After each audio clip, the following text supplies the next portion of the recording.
ke mayar da hankali ga ci gaban tattalin arziki da na zamantakewa. Ko da yake Jariri Labo, sakataren kungiyar kwadugo ta Sinafses, na cewa za su koma makarantar ne cikin wani yanayi na jiran albashi. Za mu koma ne cikin yanayi musamman jiran a biya mu albashi, amma in ana so ga shekara da aka koma ta zama ta tsanaki, to ta kamata a ce albashi ana biyan shi kan lokaci, sannan kuma alƙawalin da aka mu na ɗauka 'yan kwantiragi dindindin a ce an cika shi.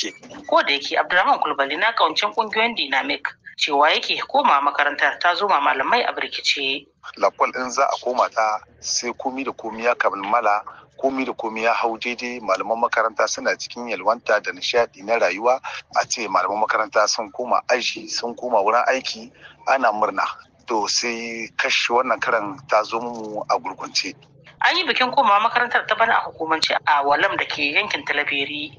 Bikin da ya samu halartar ministan ilimi ta kasar Dr. Elizabeth Sherif, wacce ta jaddada kokon bara shugaban kasa na neman taimakon sefa da 2020 ga kowane ɗan kasa, kamar yadda Jariri Labo, sakataren kungiyar Nasi Nafses da ke cikin tawagar ta minista, ya bayyana mana. Cikin jawabin da ta yi, ta nuna godiya sosai basa kan gudunmuwa da 'yan kwadago suke kawa, kuma ta yada wata magana ta shugaban kasa. Muna so mu ga incin kansa kuma ya tabbata mun dauke wasu bukatunmu mun biya mu kanmu, to dole ne sai ɗan Nijar ya ba da gudunmuwar shi ta dala 20.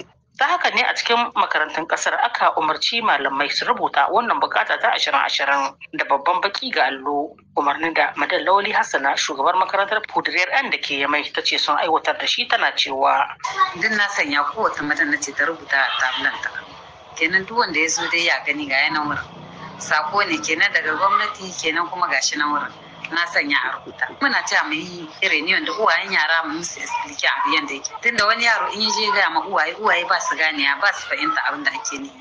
A sai a je Saturday a birnin na Yamai, ɗalibai ne ke ta bayyana ra'ayoyinsu game da wannan bukata da aka rubuta ga allunan azuzuwansu, yayin da wasu ke cewa za su bada, wasu aka san hakan suke bayyanawa.